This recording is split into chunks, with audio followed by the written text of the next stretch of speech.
मैया, आज सूरज केने से निकल बड़े हो? तू लगे जगह करे बड़ू, चला जाए जैसे। अम्मा जी, माफ कर दी, माफ कर दी, हमने के माफ कर दी अम्मा जी। हाँ अम्मा जी, हमने के बहुत बड़ा कपटी बानी, हमने से बहुत बड़ गलती हो गई अम्मा जी। अम्मा जी, हमारे से बहुत बड़ा गलती हो गई। तांत्रिक बुला के रउआ लोग पे टोना टोटका करौली, हमने के माफ कर दी अम्मा जी। हमारे से बहुत बड़ गलती हो गई अम्मा जी। हम अपना भाई के बोलौले रानी, रउआ सबके मारे खातिर माफ कर दी ना। वाह रे वाह, जब मन करो तो तब हमार बेइज्जती करो लोग, मारा लोग, पीटा लोग, और बाद मुंह उठा के आजा लोग माफी मांगे खातिर, और हम माफ कर दी। अरे तुम लोग जैसन थेथर केहू ना होई, चला जाए जैसे। ना अम्मा जी, माफ कर दी, हमने दोबारा ना कर अम्मा जी। ए छटको समझावा ना अम्मा जी के तानी। अम्मा जी, ये लोग खुद से चल के आयल बाड़ी माफी मांगे खातिर, और वैसे भी कहल जाला ना कि अगर सुबह का भूला सांझी के वापस आ जाए तो ओकरा के भूला ना कहल जाला। माफ कर देना। अरे दुल्हन, तू नहीं खुजानत, इस सब ना एकदम विश्वास करे लायक नहीं खे, इस सब के सब कपटी है सन। हाँ तो ठीक बा ना अम्मा जी, अगर ये छल कपट करी हैं तो माता रानी इनकर हिसाब करी हैं। अगर ये लोग अच्छा करी हैं तो ये लोग इनके साथ अच्छा होई, बुरा करी हैं तो बुरा होई। लेकिन रहुआ तो माफ कर दी ना। ए माई, माफ कर देना। अब फिर से ना हुई, माफ कर दी अम्मा, गलती हो गई। माफ कर दी ना अम्मा जी, आपकी बेर माफ कर दी, अब गलती ना हुई। कर दी ना माफ।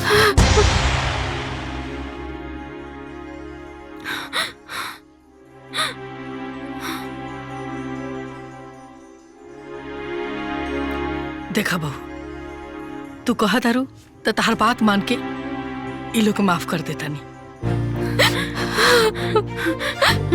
अब जा लोगे जैसे। अब जा अम्मा जी।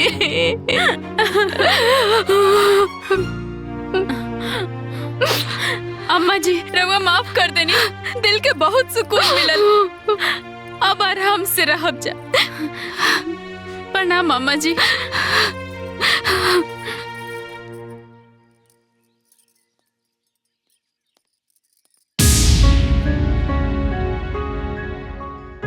अम्मा जी, काल से नवरात्रि शुरू होगा था, तो हमने चाहता नहीं कि हमने दोनों परिवार मिलके कुल देवी के कढ़ाई चढ़ावल जाओ। हाँ देवरानी जी, हमनी के कल पहुंच जाए, रउआ लोग के इंतजार करब, अइबू ना।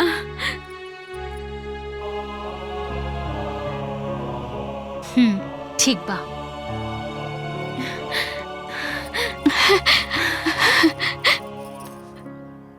गोड़ लगा तनी अम्मा जी, आशीर्वाद दे।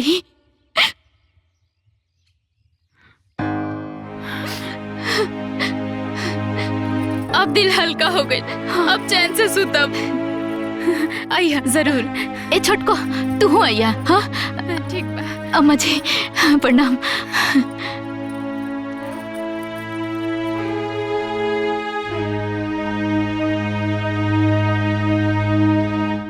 अम्मा जी, तीर एकदम निशाना पे लग गइल बा।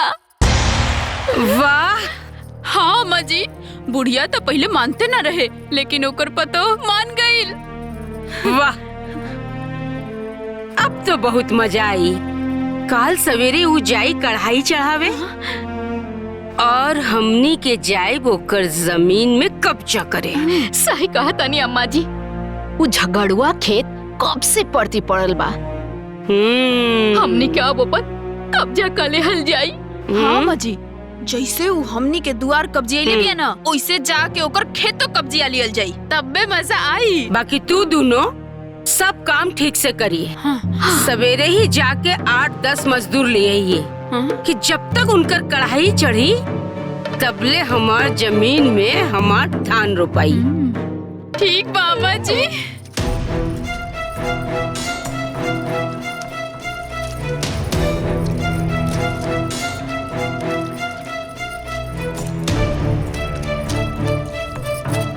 अरे जल्दी जल्दी हाथ चलावा लोग, 1 घंटा में वो खेत रोपे के बा। हाँ अम्मा जी, जल्दी जल्दी करत बनी। तू लोग भी जल्दी जल्दी करा।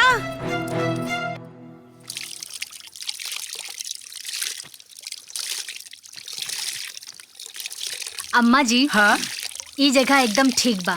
वो लोग आई है ना टौकनी के हमनी लोग दिख जल जाई। हाँ हाँ, लेकिन वो लोग कहाँ रह गए लोग अभी तक आए लोग ना? अरे होते हुई है अम्मा जी, हो सकेला साधन ना मिलल हो। ए आगे आगे बढ़ बढ़ के करा लोग। अरे तुम लोग और पीछे जाके रोपा भाई। हाथ लगावा लोग, हाथ लगावा रे सब।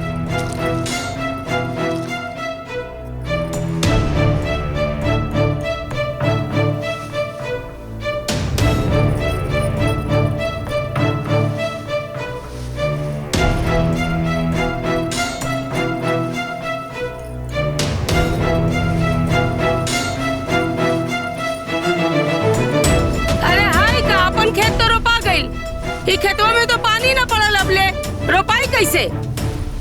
जा लोग जल्दी जल्दी, जा लोग जा लोग, जल्दी जल्दी हाथ बढ़ावा।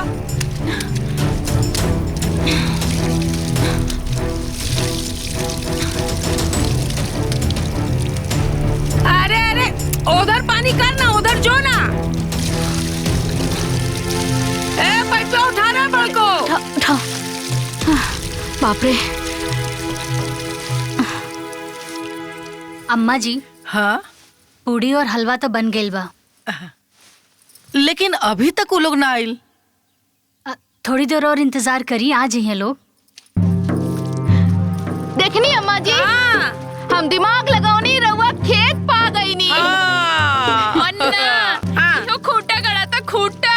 हाँ उ लोग जा चढ़ावत होई कढ़ाई और हमनी के जीते तनी एजा लड़ाई। ए जल्दी जल्दी करा लोग, जल्दी जल्दी कर भाला करे।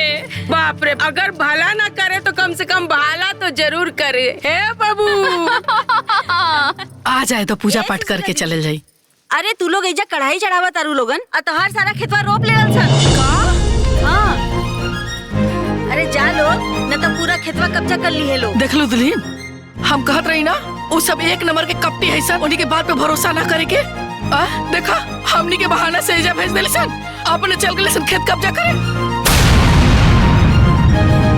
चिंता मत करिए अम्मा जी, बोई है ओखनी के, लेकिन काटल जाई हमनी के। ए छुटकी, उधर ध्यान दे, उधर ध्यान दे, उधर दे। हाँ हाँ हाँ, हाँ। ए छुटकी, इधर इधर इधर इधर। हाँ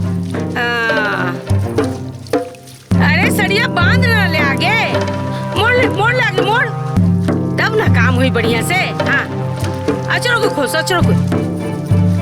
आज तो मजे आ गई। हाँ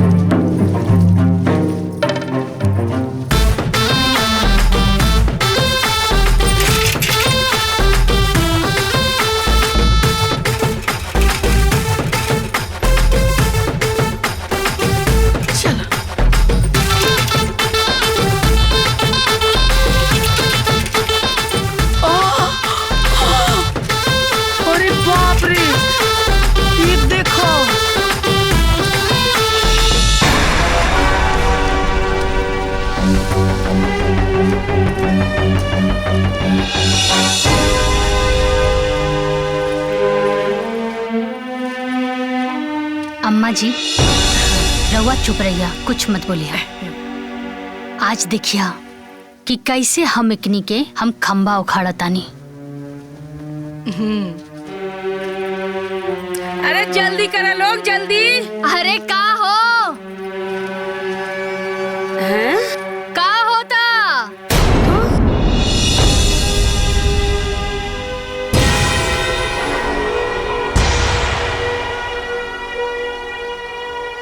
अरे रोपा रोपा डेरात काहे बाड़ू? अरे हम तो आइजा तोहनी की मदद करे खातिर आइल बानी। रोपा रोपा।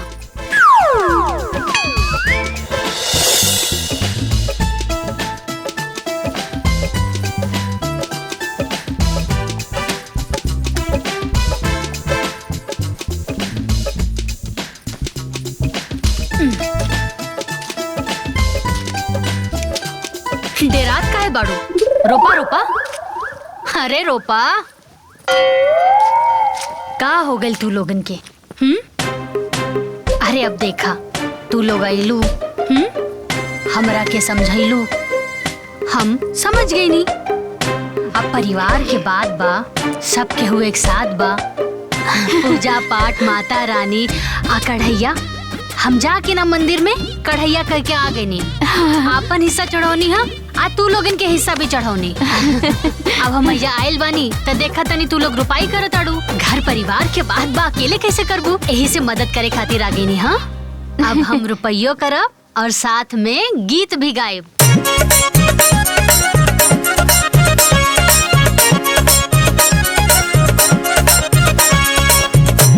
किए हो पिया ढोला अब तू टरनिया घरवा लागल रोपनिया ना।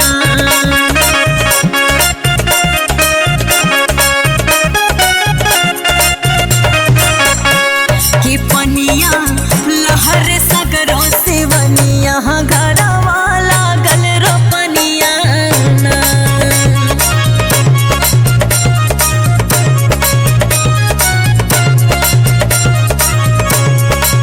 कितनो जनी के धन हरियाए रोपनी के बेरा बायाए। झुरुरा झुरुरा पुरवैया लहरे पेड़वा के पतैया। कि सब ही करत बावे के सनिया घरवा लागल रोपनिया ना।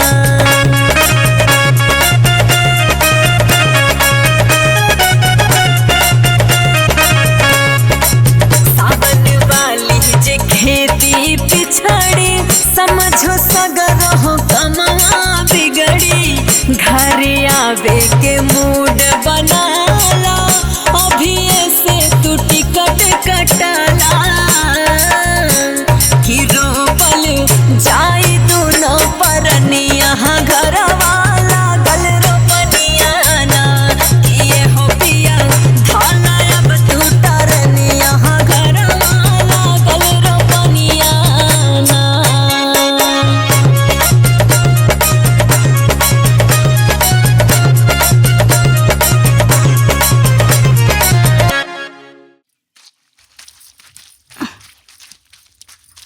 अरे बापू हो गइल सब। बढ़िया हो गई। अरे ई रवा लोगन के मजदूरी, रवा लोग बड़ा मेहनत करके रोपनी कैनी। हाँ अच्छे से खा के आराम करिहा आज। हाँ धन्यवाद। सब बड़ा मेहनत कैले बानी। हाँ अरे दीदी रवा लोग भी बड़ा मेहनत कैले बानी, लेकिन रवा लोग तो घर परिवार वाला बानी जा। अब रवा लोगन के मजदूरी देव ता अच्छा ना नु लागी। मजदूरी? हाँ हमार खेत रोपनी है तब। हमार खेत खेत जोतनी हमनी के, पानी पटौनी हमनी के, मजदूर बुलौनी हमनी के। बात तो सही बा, रवा लोग मेहनत तो बहुत कैले बानी। यही से तो हम कहा तानी कि मजदूरी दिलाई अच्छा ना लगी। या रवा बता दी काम ले कि दाम ले, बदले में आके हम कोनो काम कर दे। सुशीला समझा दे अपने पतों के, ना कोनो काम चाहिए ना कोनो दाम चाहिए। है खेत हमारा हमार। कोई सब तार खेत हो। आई मेड़ दिखाई देता ना, ई मेड़ के वो तरफ तहार खेत, आई मेड़ के तरफ हमार। और रह गई बहुत पुराना बात। अब मड़वा के उ तरफ भी हमार बा, ई तरफ भी हमार बा, पूरा के पूरा हमार खेत बा। और खेत कैसे? धान हमनी के बोले बनी। हाँ। हमार खेत है हमार। ए दीदी अगर गाय खूटा से बंधा जाली त गाय खूटा के नानू हो जाली। और ये मेढक पियन जब फाड़ फाड़ के आंखें दिखाओ ताड़ू ऐसन मारब के लंगड़ात लंगड़ात घरे जइबू। और तू दोनों सास पतों का सीधा सीधा सीधा घरे जीबू। तू लोग लंगड़ा लंगड़ा के जीबू। ए छटकी। हाँ दीदी पकड़ी दोनों सास पतों के और गाड़ दे धान के खेत। हाँ। पकड़। अम्मा जी जाइए आराम करी। आवा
ए छटको। हाँ दीदी।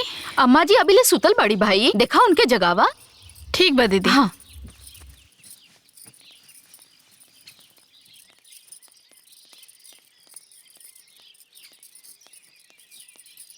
अम्मा, ए अम्मा, अम्मा, अम्मा, अरे उठी ना, सबेर हो गल बा, कबले सुतब। अम्मा, ए अम्मा, अम्मा,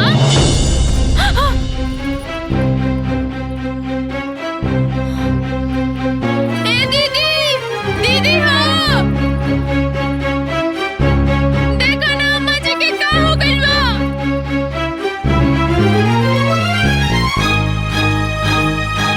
का भइल चटपा? देखो अम्मा जी के का हो गइल बा। अम्मा जी, अम्मा जी, अम्मा जी, अम्मा जी, ए छटकी, अम्मा जी हमने के छोड़ के चल गईली। अम्मा जी, अम्मा जी, अम्मा जी का हो गया जी?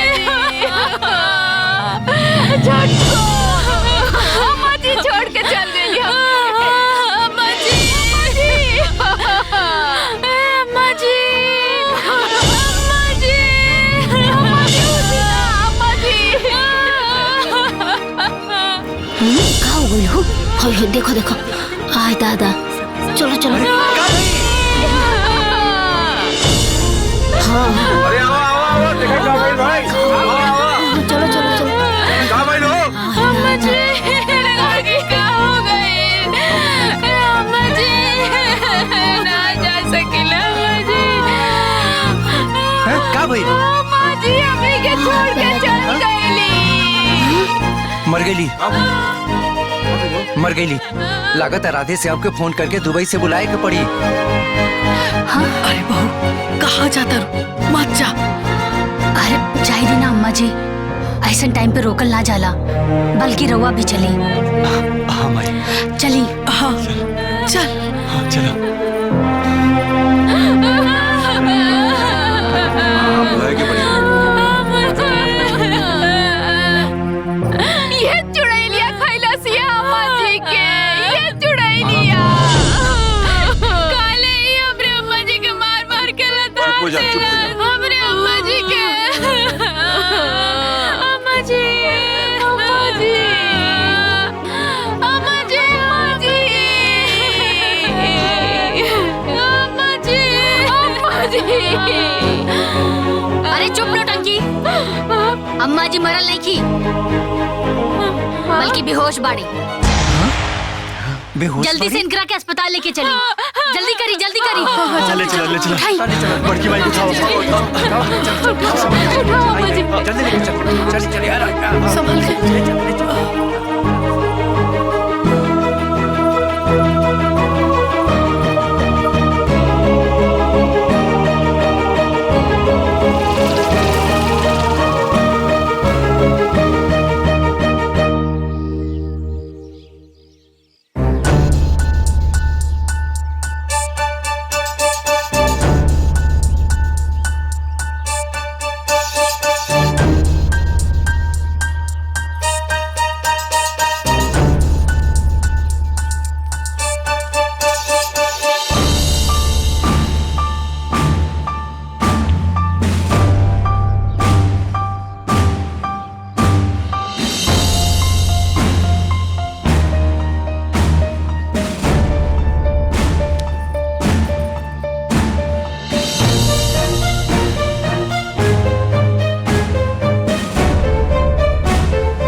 कैसन बड़ी हमार अम्मा जी?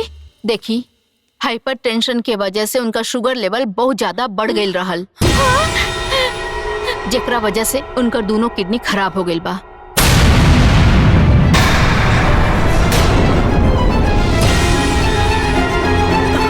उनका के डायलिसिस करा के आईसीयू में भर्ती कर देले बानी, लेकिन हाँ, अगर 24 घंटा के अंदर किडनी के व्यवस्था ना भई तो फिर हम उनका के ना बचा सकीला।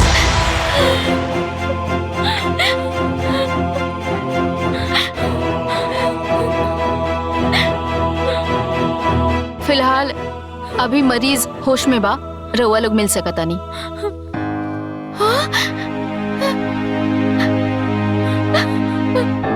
अम्मा जी, अम्मा जी, अम्मा, अम्मा,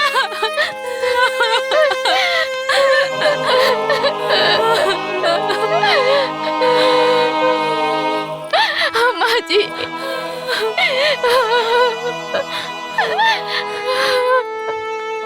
ये सब कहाँ हो गई अम्मा जी? अम्मा, हमने के भगवान कितना दुख दिए, हंसी खुशी हमने के जियत रहली, पता न के कर नजर लग गई, भगवान से यहाँ न देखल गई। भगवान जी जल्दी से अम्मा के ठीक कर दी। अम्मा जी, अम्मा जी। एक्सक्यूज मी प्लीज, आप लोग इस तरीके से रो रो के ना मरीज के डिस्टर्ब मत करी प्लीज। इनका जान बचावे के बाद तो किडनी की व्यवस्था तुरंत करी, जल्दी से जल्दी। हमने के कहाँ से व्यवस्था करी मैडम जी? अरे घर परिवार से कल जाई, नात रिश्तेदार से कल जाई, कहीं ना कहीं से व्यवस्था तो कर ही के पड़ी। ऐसा काहे ना करता नहीं कि रउए दे दी, रउआ तो बहू न बाने इनकर।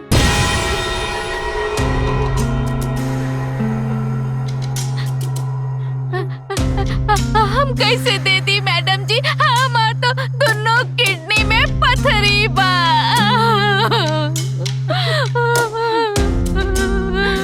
हम कैसे दी? दीदी सही कहत बड़ी। अच्छा ठीक है, ऐसा करा कि तू है दे दा। देखे में तो काफी स्वस्थ नजर आवत अरु, तो दे दा।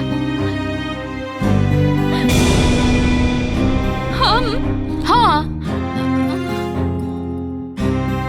हमार स्वास्थ्य ठीक ना बा, तबीयत खराब रहेला, कमजोरी भी बा, घबराहट भी हो रहल बा। आखिर ऐसे कैसे काम चली? कहीं ना कहीं से तो व्यवस्था करही के पड़ी। के दी किडनी इनका के? हम देव किडनी।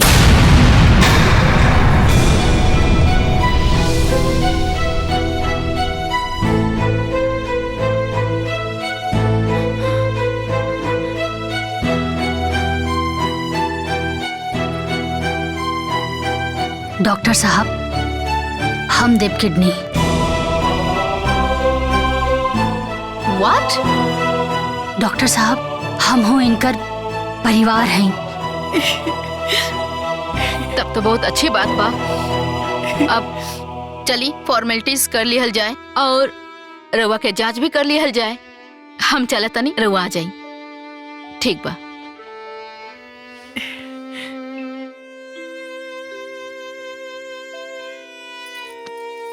अम्मा जी, रउआ चिंता मत करी, हम रउआ के अपन किडनी देव, सब कुछ ठीक हो जाए।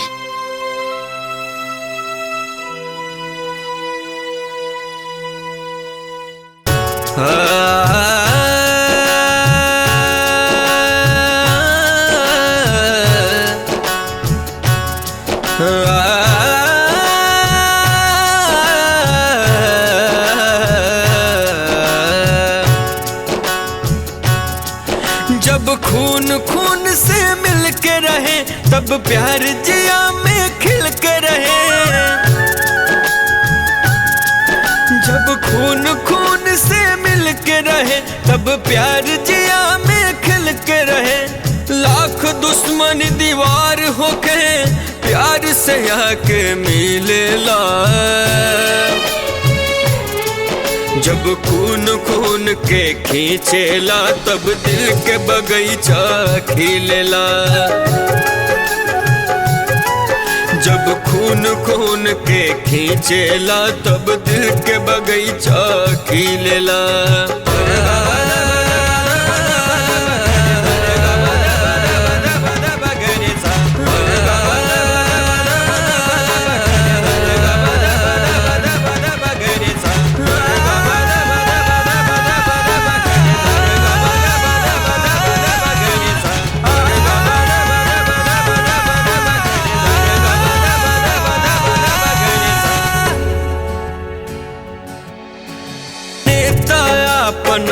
खेला जब आपन असर दिखावेला। विपदा आ दुर्दिन में एक दिन अपने ही कामे आवेला। अपने तायापन हो खेला जब आपन असर दिखावेला।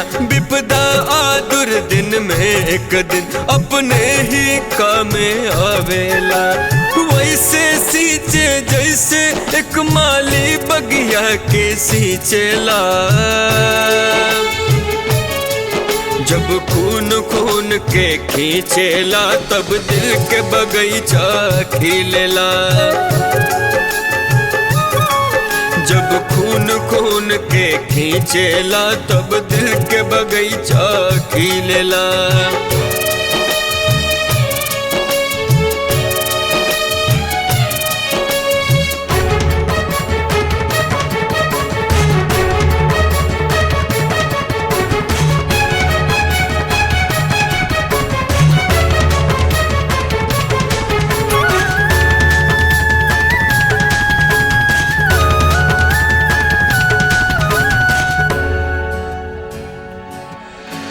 प्रीत जपन पे जिया के अंदर भरम के पर्दा हट जाला। होके जब परिवार एकता दुख के बदरी छट जाला। प्रीत जपन पे जिया के अंदर भरम के पर्दा हट जाला। होके जब परिवार एकता दुख के बदरी छट जाला। आँख गढ़पना खुल जाला जब अपने आपन दिखेला। जब खून खून के खींचेला तब दिल के बगीचा खिलेला।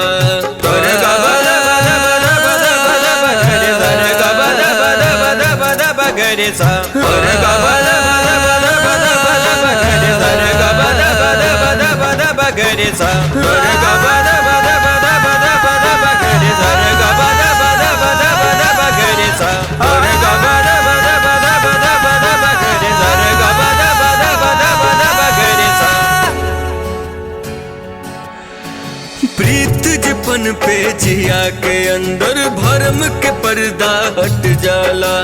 होके जब परिवार एकता दुख के बदरी छट जाला। प्रीत जपन पे जिया के अंदर भरम के पर्दा हट जाला। होके जब परिवार एकता दुख के बदरी छट जाला। आँख गढ़पना खुल जाला जब अपने आपन दिखेला। जब खून खून के खींचेला तब दिल के बगीचा खिलेला। जब खून खून के खींचेला तब दिल के बगीचा खिलेला।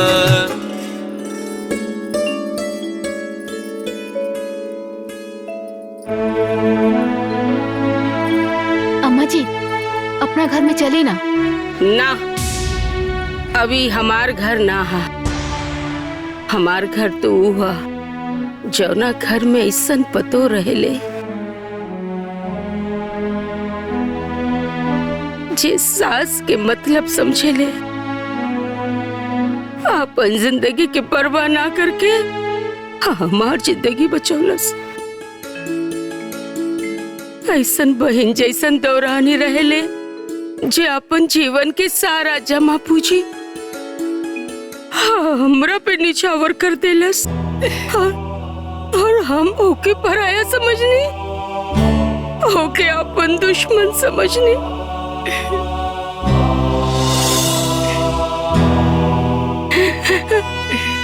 सुशीला बहन, आप हमरा के माफ कर दे, माफ कर दे, माफ कर दे हमरा के सुशीला, माफ कर दे सुशीला,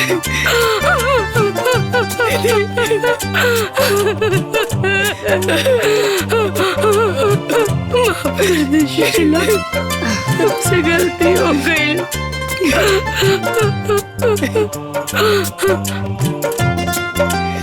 पगली तू कह रो तेरा तोरा घर में तो ऐसा चांद निछावर करे वाली पतो बिया।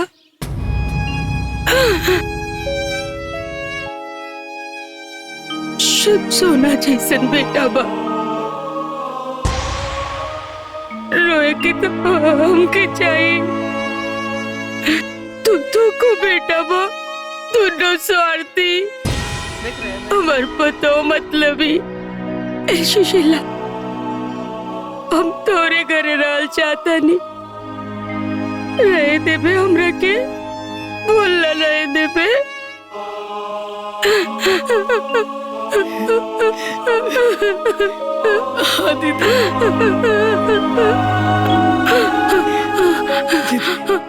चुप रहा, ऐसा काहे बोलता रे तू? ये सब घर दुआर सब तारे है, तू ही घर के मालकिन है। लेकिन पता ना का गलती होगी रे कि तू हमने के पराया कर देले रहो। सुशीला हम अपन दोनों बहुवन के भड़कावे में आगल रहनी। वो लोग दोनों हमारे इतना कान भरलस कि हमार मन में जहर भर गई। बाकी तू माफ कर दे सुशीला, हमके अपन घर ले चल। हम आई। माफ कर दे। चलो अम्मा जी माफ कर दी अम्मा जी हमने की।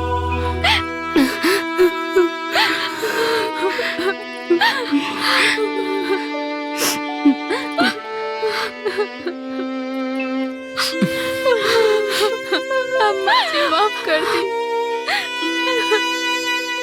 ना तोहनी खातिन कोनो माफी नहीं की। चला भागा यहाँ से।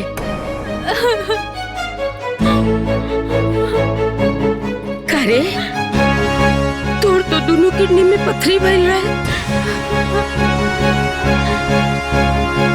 और तोरा की तो कमजोरी रहे, चक्कर देते रहे। अब का भइला? आज के बाद तू लोगन से हमार कोनो नाता रिश्ता नहीं के। कुछ कहा ना ये घर से लतौनी से। कैसन बात करता नहीं अम्मा जी? ऐसन काहे बोले नी? रिश्ता नाता तब भगवान जोड़ेलन, ओके हमनी तोड़ी ना अम्मा जी। जौन रिश्ता भगवान जोड़ेलन अगर ओके केहू तोड़ेला त जीवन भर ओके दुख ही मिलेला।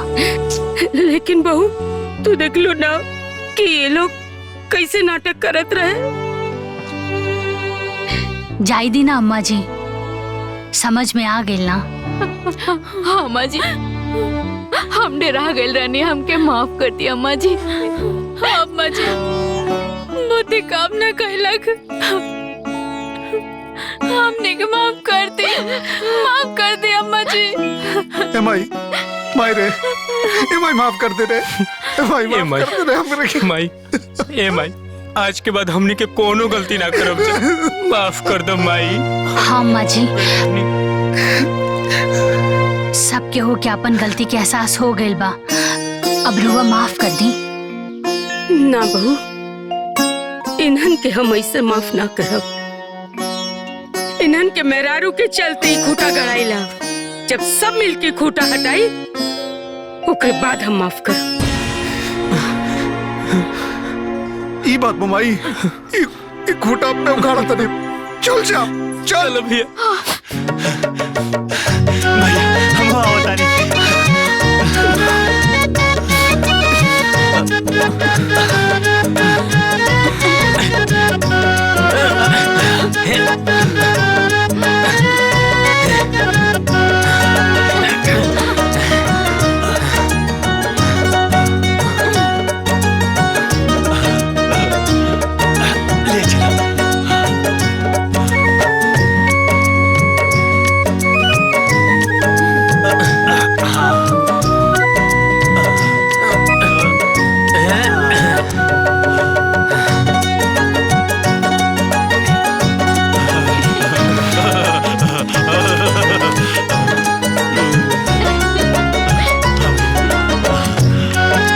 परिवार साथ होला तो हर मुश्किल आसान हो जाली। काहे से कि घर एगो मंदिर समान होला जहाँ प्यार और सम्मान निवास करेला। यही से कहल जाला कि सब केहू के मिलजुल के रहे के चाही। काहे से परिवार की खुशी से बढ़कर कोनो खुशी ना होला। सही कहली ना, हमने मिलकर रह जाए। हाँ भैया।